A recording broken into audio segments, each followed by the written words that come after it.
Welcome back, guys, to the Max Out Show, where today I'm joined by the Hall of Fame speaker and international best-selling author, Bob Burg. Named one of the 30 most influential leaders by the American Management Association, Bob has helped millions of people around the world expand their influence, their sales, leadership skills, and most importantly, their ability to give and receive. So, Bob, welcome to the show. All right, well, Bob, welcome to the show. I'm so excited to have you today. Oh, my pleasure, Max. Great to be with you. Now, I want to get started with this go-giver mindset, because I think it's such a paradigm shift for people, switching from a go-getting mentality that, even so many of our listeners have here, right? They have these big goals and dreams and they're so focused on that, to then this go-giver mentality. So can you share with us, first of all, what it is and why people should embrace this giving aspect of their lives? Yeah, so the basic premise of all the books in the series, and I believe you've spoken with John David Mann, my co-author, and he's really the lead writer, right? He's I'm a how-to guy. He's a great storyteller, so it was a great honor to work with him.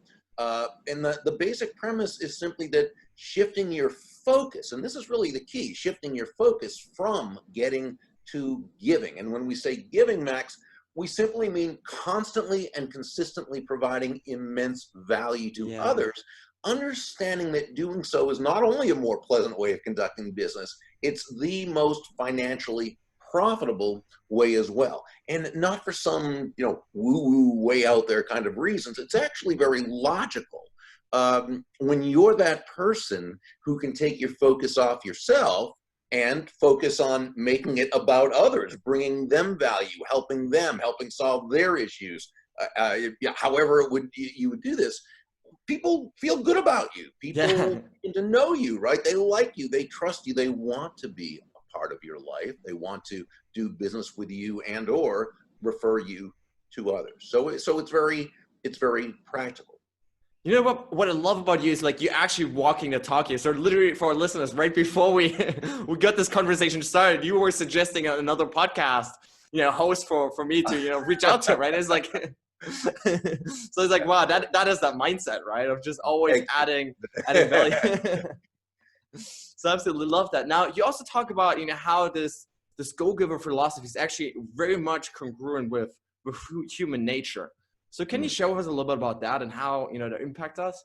Yeah, that's a great question, because I really believe that understanding human nature, in other words, the general psychological characteristics and feelings and behaviors of humankind, as associated with all humans, that's very important to understand, because without that, it's very hard to be successful, because we're dealing with humans, so if we don't understand that now everybody's an individual, but there are certain aspects of human nature that we need to respect and honor. And so so it's interesting in the book, How to Win Friends and Influence People, the classic by Dale Carnegie, he said a lot of great things, but what I believe was the underlying premise of his book, Max, was where he wrote, ultimately, people do things for their reasons, not our reasons.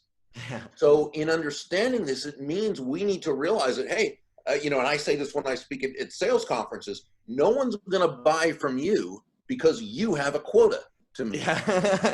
Right? Because the kids are crying at home, no food. Right. They're not going to buy from you because you need the money, because you have a mortgage payment, or even because you're a really nice person.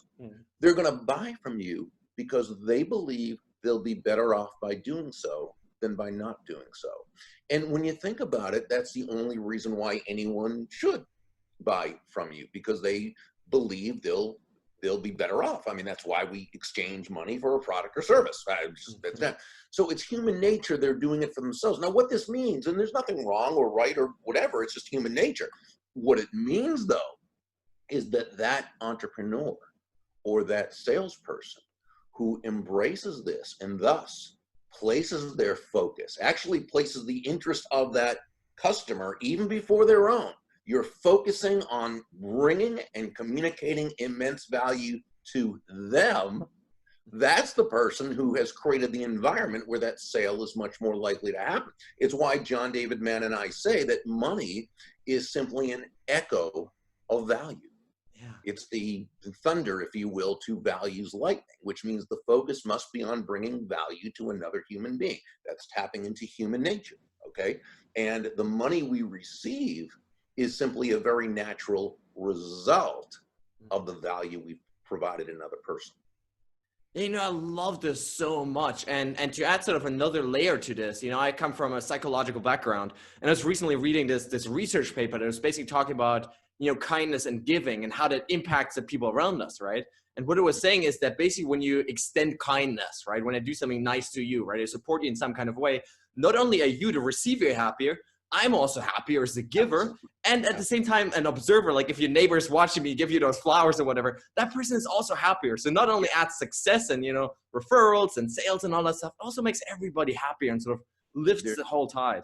Yeah, there's everything good about it. Now, though, this is also one reason why we have to understand that value, you know, we've talked about giving value to others, why understanding that value is always in the eyes of the beholder.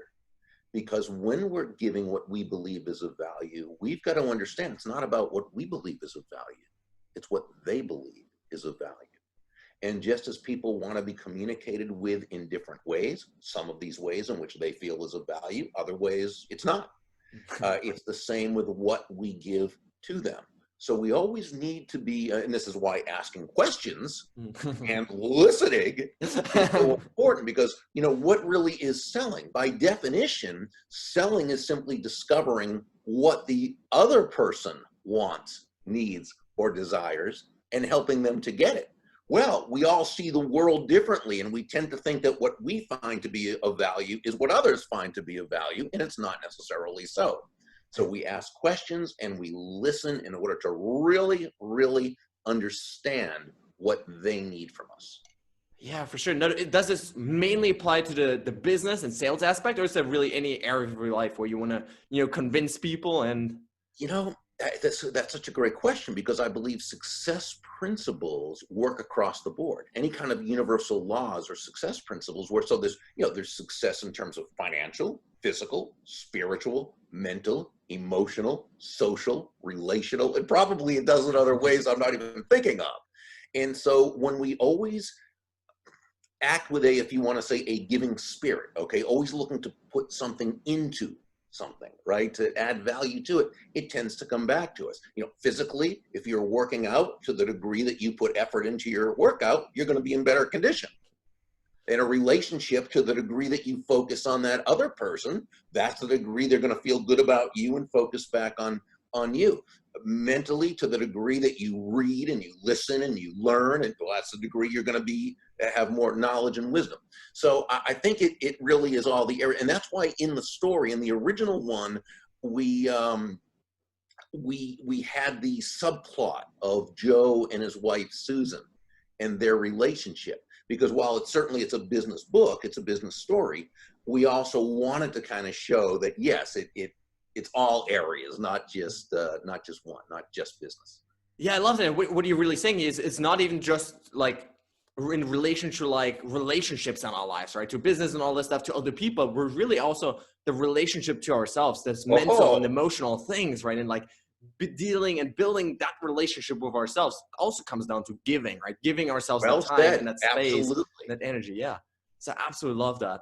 Now, one of the problems that I see many people have oftentimes when they, you know, they think about this giving mentality is they think that other people will simply take from them, right? It's like they give so much and they burn out, they, you know, end up basically, you know, metaphorically broke themselves.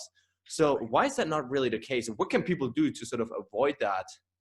Sure. Well, the first thing is understanding that there is nothing about being a go-giver that is in any way congruent with being anyone's doormat or a martyr or self-sacrificial in any way. No, it simply means you understand the benefits of that giving mentality, that focus on bringing value to others. But in no way does that say that you should be naive or that you should be, right? So I often say to people, if you find yourself being taken advantage of, and by the way, I don't mean every once in a while. As human beings, we're going to be, you know, taken advantage of every once in a while. The only way that's never going to happen is to never trust anyone or do anything or leave your home.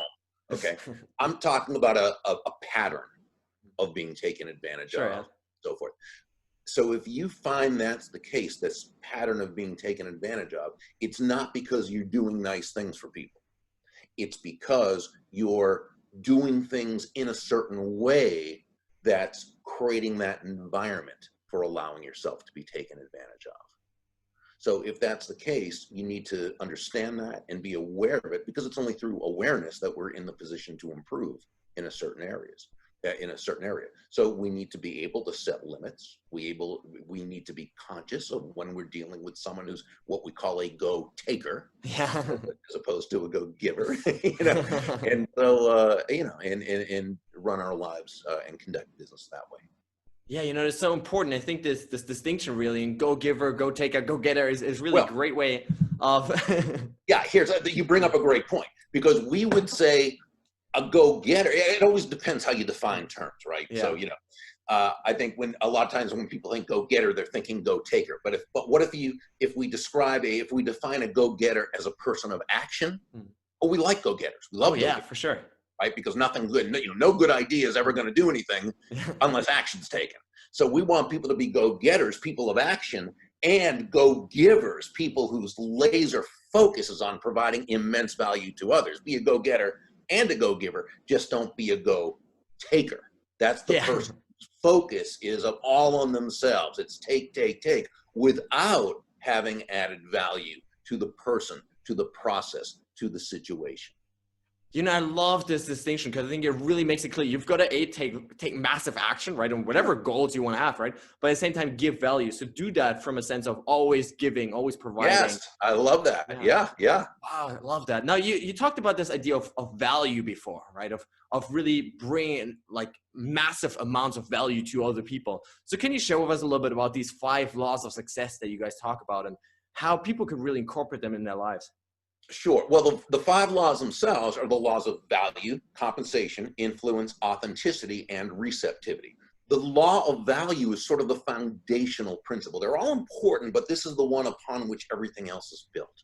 And the law of value says your true worth, in the business sense, your true worth is determined by how much more you give in value than you take in payment. Now, when you first hear this, without context, you know, it kind of sounds counterproductive. Give more in value than I take in pay. That sounds like a recipe. Price to do more than I'm paid for. So we simply have to understand the difference between price and value.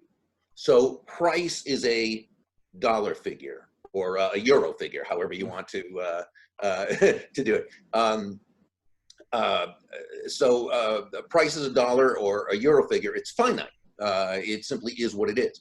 Value, on the other hand, is the relative worth or desirability of a thing, of something, to the end user or beholder. In other words, what is it about this thing, this product, service, concept, idea that brings so much worth or value to another human being that they will willingly exchange their money for it and be glad they did, while you make a very healthy profit. Can I give you a very quick example? Oh, for sure. A simple one might be the accountant who you have do your taxes, and she charges you $1,000 or €1,000. That's the price. That's her fee, or literally her price. But what's the value she provides you? Well, through her hard work, her getting to know you and what you're looking to accomplish, understanding your business, she's able to save you $5,000, 5,000 euros. She's able to save you lots of time, countless hours of time. She provides you and your family with the security and the peace of mind of knowing it was done correctly. So as we see, she gave you a lot more in value than what she took in payment. So you feel great about it, but she made a very healthy profit, because for her, it was worth leasing her time, energy, knowledge, wisdom for that money, or she wouldn't have done it. Okay, that she did it because she felt okay. And so when we do that, now we're looking at value and price in 2 different ways, because in a market-based exchange like that, a willing exchange between 2 parties, there were 2 people who profited. You profited and she profited, because each of you came away better off afterwards than you were before.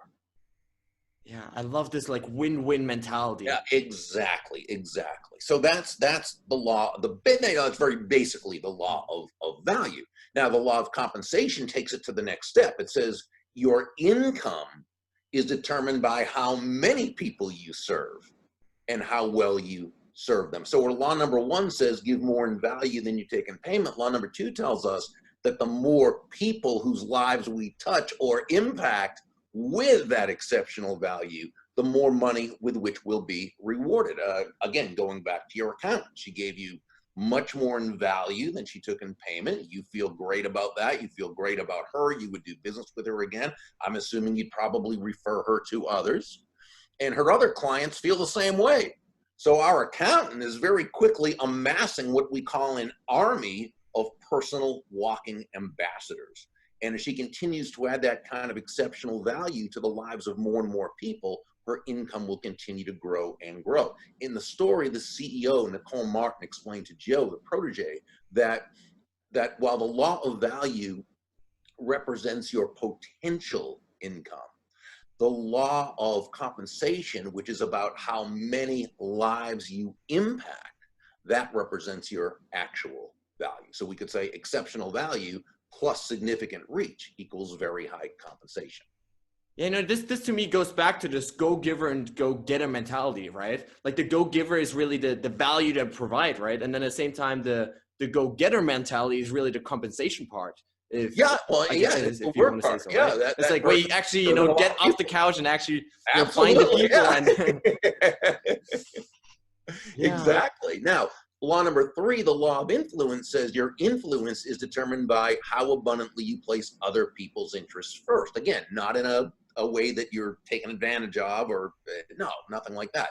It's just as Joe, the protege, learned from several of the mentors, the golden rule of business, of sales, is that all things being equal, people will do business with and refer business to those people they know, like, and trust. And Max, as you know, there's no faster, more powerful, or more effective way of eliciting those feelings toward you from others than by genuinely moving from an I focus or me focus to an excuse me, other focus, looking to, as Sam, one of the mentors in the story, told Joe, make your win all about the other person's Wow. win. So law number four, the law of authenticity, says the most valuable gift you have to offer is yourself. Deborah Davenport, the mentor in that part of the story, shared a very important lesson, and that is all the skills in the world, the sales skills, technical skills, people skills, as important as they are, and they are indeed all very, very important, they're also all for naught if you don't come at it from your true, authentic core. Now, when you do, when you, as we like to say, show up as yourself day after day, week after week, month after month, people feel very comfortable with you. They feel safe with you. Why? Because they know who they're getting, right? They know you, they like you, they love you, they trust you, they want to be in relationship with you, they want to tell others about you. So being authentic is very, very key. I think when people don't show up authentically, typically it's not for um, uh, malevolent reasons as much as it's because they don't have the self-confidence to show up authentically. They may not recognize and embrace their value. That's why it's so important, people like yourself, coaches and people who advise others building a business, that you can, to have people like yourself who can, in a caring yet dispassionate way, be able to help them see those real strengths, those real assets of value that they bring to the table. Yeah, That's for very sure. important. Yeah, so let's dive a little bit deeper because you mentioned this self-confidence piece, right? And that's really key. But we have a lot of young university students, young athletes listening to this podcast, and oftentimes what I found is like it's not even necessarily self-confidence, but it's also self-awareness, right? It's simply Very not true. really knowing who they are. Mm-hmm. So what have you learned along the way about really sort of discovering or maybe even creating that authentic self within yourself? I think it's discovering more than creating, because we all do have, an authentic self. But let's also take it a step further, because I love what you said. Authenticity, let's keep in mind the word creating, okay? authenticity should never be confused with not growing, Yeah. with staying where you are. It's like the person who says, well, I have anger issues and I yell at people a lot. If I were to act any other way, that wouldn't be authentic of me. Yeah. That's baloney. That's that's just not true. What it means is this person has an authentic problem that they need to authentically work on in order to become a better, higher, more effective, authentic version of themselves. So we want to utilize the concept of authenticity, Max, not to stay where we are, but to grow into our best authentic nature. And this is why it's so important to continue growing, studying, reading, have mentors, have coach. I often like the sages of old asked, "Who is wise?" And they answered, "That person who learns from all others." And we can do that. We can do that through, again, listening to people, talking with people, watching videos on YouTube, reading books. We went from the ancient Stoics to the more modern philosophers and teachers and so forth. I mean, there's so much we can learn. Now, the key is to adapt people, when there's someone who you really admire, right? Adapt their wisdom, but don't adopt their personality. Yeah.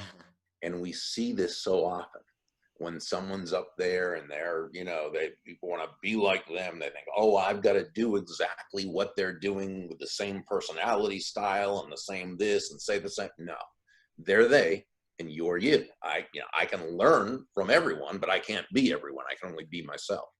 And it's the same with all of us. So adapt their wisdom, don't adopt their personality. Learn from them, but stay true to your authentic core. So I think it's a search, it's a discovery to discover what's already there, but it's also creating that even higher, more effective, authentic version of myself. So I love how you said that. Yeah, but I absolutely love this. And to me, it really sounds like it's about really consistently stepping into this highest version of ourselves, right? The most loving and kind and caring and productive, inspiring, whatever is consistently showing up as that person in order to actually become that person, act like that person that we truly want to be, right? Absolutely. And that, like you mentioned, it takes a lot of confidence to be there and like, hey, this is who I am, right? Like now take it or leave it. No, absolutely. Yeah. So law number 5 is the law of receptivity. And, if law number 1, the law of value, is the foundational principle, I think law number 5, the law of receptivity, is what brings it home. Mm-hmm. Law number 5, the law of receptivity, says the key to effective giving is to stay open to receiving. This really means nothing more than understanding that as human beings, we breathe out, but we also have to breathe in. It's not one or the other. We breathe out carbon dioxide. We breathe in oxygen. We breathe out, which is giving. We breathe in, which is receiving. Giving and receiving, despite the information we learn from the world around us. And the world around us gives us just not a mixed message about money and wealth and prosperity. It gives us a very negative message. And yet so much of it is just false. It's based on so many false premises. So we have to put those aside and understand that despite that misinformation, giving and receiving are not opposite concepts. Giving and receiving are simply two sides of the very same coin. Yeah. And they work together in tandem. So it's not, are you a giver or a receiver? No, you're a giver and a receiver. But what we know, right, the laws of nature, again, whether human nature, laws of nature, economic nature, we have to understand the nature of things in order to be effective. There are truths about the way the world works. It doesn't mean we're limited by those truths. It means we tap into those truths in order to work with them in an effective way that benefits both us and the world around us. So we know that the giving comes first. Yeah.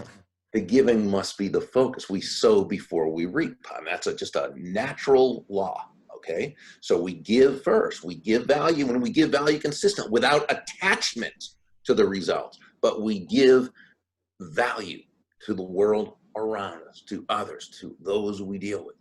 And then we allow ourselves to receive. Yeah, I think this combination is so important because what I've seen, especially, I was actually studying in Florida, pretty close to where you were, Florida Gulf Coast University, right? And it's like Oh, wow, a super rich area, right? And so what I found oftentimes is people were, the students were especially like so jealous of these rich people. They're like, oh, money is evil, right? Like I'm sure they just, got in some bad way. But really what you're saying here, the reality is, I think that most people make their money not by winning the lottery or whatever it is, but really by actually providing value to other people. Yeah. In fact, to the degree that we operate in what's called a free market economy, and free market simply means no one's forced to do business with anyone else. Now, in many ways, it's not a free market economy where you have governments and big business colluding for special favors and break. That's not free market. Okay, that's called cronyism, actually. But to the degree that there is a free market, and most of us do operate from that, okay? Again, no one's forced to buy from us. The only way, okay, so to the degree that it's a free market, to the only way you can earn a lot of money is providing immense value through products, services, what have you, that other people choose to buy. Steve Jobs got very, very wealthy because he provided a product that other people wanted. Yes. Okay. That's how it is. Warren Buffett got wealthy that way. Bill Gates got wealthy that way. And the printer down the street, or the plumber, or the tailor, who gets wealthy, okay? Or the mid-sized company with 1,000 people, who again is not bribing their locals or state or federal government through contributions in exchange for special fit. No, the ones who operate in a free market-based environment, they make their money. They got wealthy because they provided the marketplace something they wanted, needed, or desired, or were willing to exchange their money for. They provided that value to the lives of a lot of people. They placed the other person's interest first, which they had to do, because people aren't buying for your reason, but for their reason. They were authentic, and they allowed themselves to receive. Absolutely love that. Now, before I ask my final question, where can listeners connect with you online? So, what's your favorite website, social media, whatever it is? So, so my website they can find me at is Burg, BURG.com. If they scroll down to the bottom, they'll see all the social media platforms I'm on, mainly LinkedIn and Twitter, Facebook, Instagram. I've been starting now. I came late to the game with Instagram, but I'm on there too. So they can connect with me everywhere. They can get free chapters of my books to see if they like them, and then click through to Amazon if they want. And I also, my blog, which I publish every day, I have an ongoing video, so not every day, twice a week I have an ongoing video series. Now, final question, what does it mean for you to max out your life? To max out my life, I would say it's to live according to my potential. We can never have regrets when we know we've done the very best we can do. Now, do I think I've done that? No. I think there's a lot of areas where I could be doing better, could have done better, and will do better.